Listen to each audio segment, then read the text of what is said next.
ہم اکثر کہتے ہیں کہ بھئی نماز میں سرور نہیں آتا، چاشنی نہیں آتی، یا اکثر ہم کہتے ہیں بھئی نماز پڑھتے ہیں تو اس کے بعد بھی بے حیائی کے کاموں سے ہم رک نہیں سکتے، خیالات بڑے عجیب عجیب قسم کے آتے ہیں۔ تو ہماری نماز کے اندر کہیں کمی کوتاہی ہے، ہم غور سے پڑھتے نہیں ہیں۔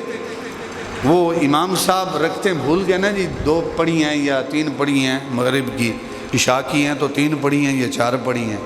تو ایک نمازی کہتا ہے کہ بھئی 3 ہی پڑھی ہیں، دوسرا کہتا ہے 4 پڑھی ہیں، ایک کہتا ہے نہیں 3 پڑھی ہیں۔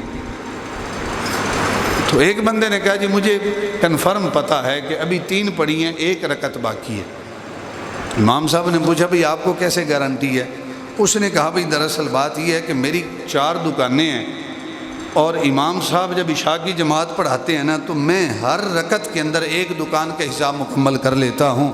ابھی میری 3 دکانوں کا حساب مکمل ہوا ہے، 1 دکان رہتی ہے، اس لیے مجھے یقین ہے کہ 4 رکعتیں نہیں ہوئی، ابھی 3 رکعتیں ہوئی ہیں۔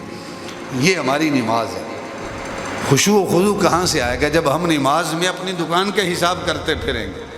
خشوع و خضوع تب آئے گا جب ہم یہ اہتمام کریں گے کہ میں کس عظیم بارگاہ کے لیے کھڑا ہوں، قیام میں کھڑا ہوں تو کس عظیم بارگاہ کے لیے قیام میں کھڑا ہوں، رکوع میں جھکا ہوں تو کس عظیم بارگاہ کے لیے میں جھکا ہوں، میں نے اپنی پیشانی اپنی ناک زمین پہ رکھ دی ہے تو کس عظیم بارگاہ کے لیے میں نے اپنی پیشانی اور ناک زمین پہ رکھ دی ہے۔ دنیا دار اگر آپ کو کہیں کہ بھئی 1 لاکھ روپیہ دے رہا ہوں، آپ میرے سامنے اپنی پیشانی زمین پہ رکھو، کوئی ہے جو رکھ سکے 1 لاکھ روپے کے لیے؟